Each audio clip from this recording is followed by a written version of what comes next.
ഇന്ന് അധികം ഓയിലിലൊന്നും വറുക്കാത്ത നല്ലൊരു ചിക്കൻ ഫ്രൈ ഉണ്ടാക്കാം. ഞാനിവിടെ ഓവനിലാണ് ഉണ്ടാക്കുന്നത്. ഓവൻ ഇല്ലെങ്കിൽ പാനിൽ കുറച്ച് മാത്രം ഓയിൽ ഒഴിച്ച് ലോ ഫ്ലെയിമിൽ തിരിച്ചും മറിച്ചും ഇട്ട് ഫ്രൈ ചെയ്തെടുത്താൽ മതി.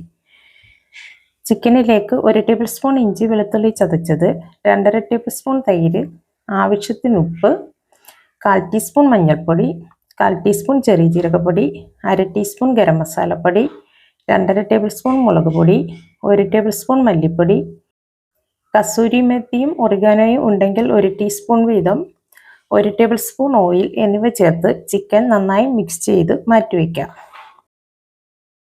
ഇത് 30 മിനിറ്റോ 1 മണിക്കൂറോ റെസ്റ്റ് ചെയ്യാനായി മാറ്റിവെക്കാം. 1 മണിക്കൂറിന് ശേഷം ചിക്കൻ പാനിലേക്ക് ഇതുപോലെ വെക്കാം.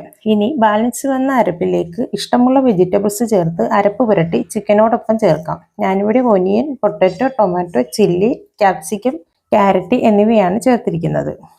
ഇതിനി 150 ഡിഗ്രി സെൽഷ്യസിൽ 10 മിനിറ്റ് പ്രീഹീറ്റ് ചെയ്ത ഓവനിൽ 200 ഡിഗ്രി സെൽഷ്യസിൽ 60 മിനിറ്റ് കുക്ക് ചെയ്തെടുക്കാം. ഇത്രയുള്ളൂ, നല്ല ടേസ്റ്റിയായ ചിക്കൻ ഫ്രൈ ഇവിടെ റെഡി ആയിട്ടുണ്ട്.